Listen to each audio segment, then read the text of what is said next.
Outsourcing వాళ్ళ కోసం ఏదో ఒక న్యూస్ చెప్పండి. నా వల్ల అయితే లేదు. ఈ 13,500 జీతంతో నేను మెయింటైన్ చేయడం నా వల్ల అవుతలేదు.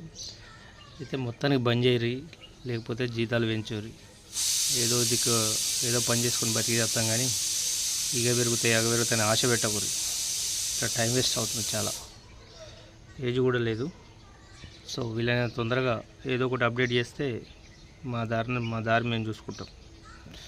అంతేగాని దరిద్రంగా రేపు ఇస్తాం, మా ఇస్తాం, ఇక పెరుగుతాయి అగ పెరుగుతాయి, గవర్నమెంట్ అవుతుంది అనే ఆశలు అనేది ఇక పెట్టకండి. అది కాదు పోదు. ప్రైవేట్గా పనిచేసిన 10,000 ఇస్తారు. ఆ 13,500కు 50-60 కిలోమీటర్ ట్రావెలింగ్ చేసి పనిచేయాల్సిన అవసరం లేదు.